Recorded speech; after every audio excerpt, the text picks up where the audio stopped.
Bom, no vídeo anterior, a gente discutiu como criar uma matriz em Python, né? Já com seus valores. A gente também usou loops para criar uma matriz de zeros, né? Uma matriz vazia, né? Uma matriz nula. Mas agora a gente vai falar, então, nesse vídeo, sobre como a gente acessar os elementos de uma matriz. E aí eu estou falando de acessar os elementos porque eles já existam, né? Eles já tenham sido criados, que a minha matriz já tenha sido criada. Depois a gente vai ver, né, como atribuir elementos para uma matriz que não sejam zero, né? Mas por enquanto vamos só ver, supondo que a matriz já existe, como é que eu acesso seus elementos. Então a gente vai usar essa convenção aqui. Matriz, colchete, linhas, colchetes, colunas, né? Então eu tenho um índice para a linha e um índice para a coluna. É parecido com, então, com a representação de listas, se eu quiser lá em listas dizer, eu quero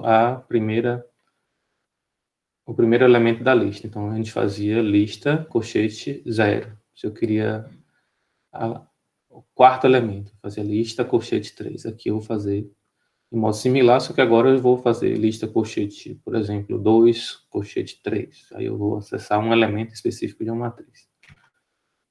Por exemplo, eu quero guardar, né, eu já tenho uma matriz que tem todos os valores 0, né, então eu quero guardar o valor 9.4 na terceira linha da matriz e na segunda coluna. Então, nessa célula que é a interseção, né, da terceira linha com a segunda coluna, eu vou guardar o valor.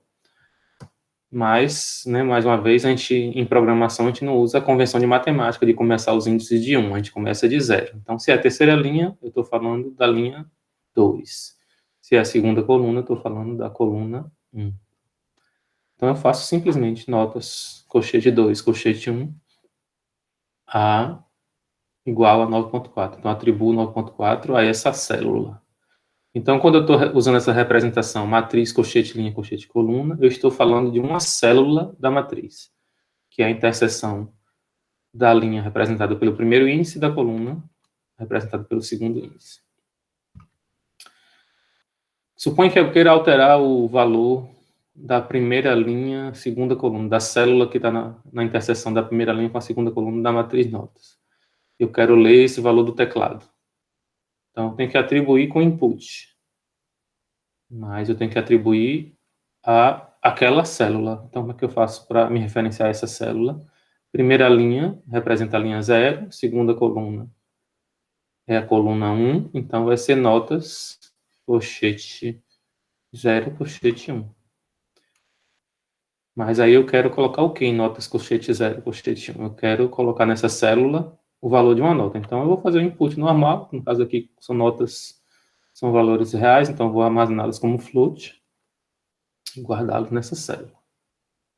Então, assim a gente acessa os elementos de uma matriz.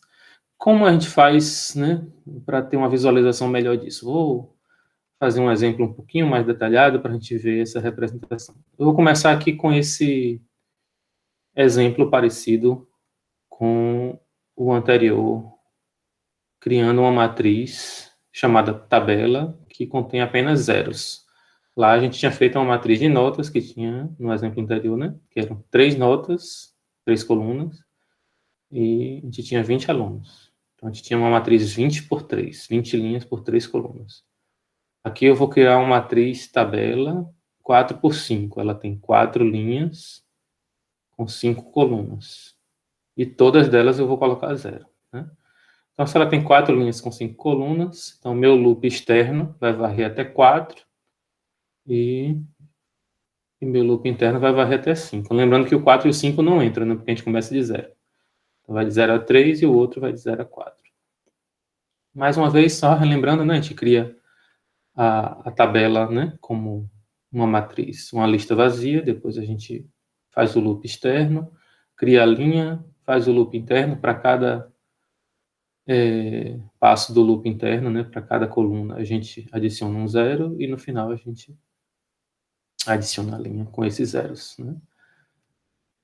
Bom, se a gente fizer isso, então a gente vai ter essa matriz 4 por 5. Né? As linhas vão de 0 a 3, né, na horizontal, né? São as nossas horizontais, né? Desculpa, né? Nosso índice está mudando ali na vertical, mas cada linha é a nossa horizontal, certo? E as colunas são nossos elementos verticais, né? E os índices a gente está vendo, né? Eles movimentarem, crescer no horizontal, né? Mas enfim, né? As linhas horizontais e as colunas verticais. Suponha que tudo ali tem zero, né? Não vou representar o zero para não encher essa tabela de números aqui, né? Suponho que o que está lá é zero que eu fiz após rodar esse for, é exatamente isso. Aí agora vamos passar então para acessar os elementos de uma matriz. Vamos alterar os elementos dessa matriz, por exemplo. Se eu fizer tabela colchete 0 igual a 20, eu estou atribuindo 20 à célula 00 da tabela. Então, observem lá o 20 dentro daquela célula. Se eu mudar agora, fizer tabela colchete 3, colchete 4, né? Tabela índice 3, índice 4. Então, o índice da linha é 3. Então, qual dessas linhas que eu estou falando é a última linha, né? A última linha horizontal. E qual coluna que eu estou falando é a coluna 4, também é a última coluna. E eu quero colocar 70 ali dentro. Então, a última linha, na última coluna, eu coloco o valor 70. Aí a mesma coisa, se eu quiser a primeira linha, que é a linha 0, e a coluna 2, então eu quero a célula que está na interseção do 0 com o 2. Então, o que seria esta coluna? Exatamente a coluna 2, né? Onde, na primeira linha, né? Terceira coluna na primeira linha. Ali a gente colocou menos 15. E se eu quiser colocar a tabela 1, 2, o valor 0, né? Já tem o 0, né? Estou apenas mostrando onde ele está.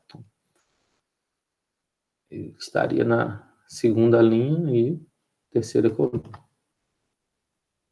Ok? E para encerrar, tabela 1, 3. Onde é que vai estar 1, 3, gente? Em que local a gente vai colocar? Ali. Né? Eu estou falando da coluna 1. Desculpa, na linha 1 e da coluna 3. Aqui eu coloco 7.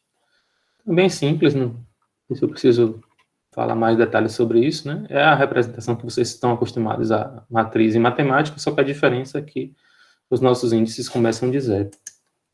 Simples assim. Então, brinquem, pratiquem aí, né? Criem uma matriz de zeros e alterem seus valores e vejam isso na IDE, né? Tentem fazer o print da matriz e vejam como isso funciona.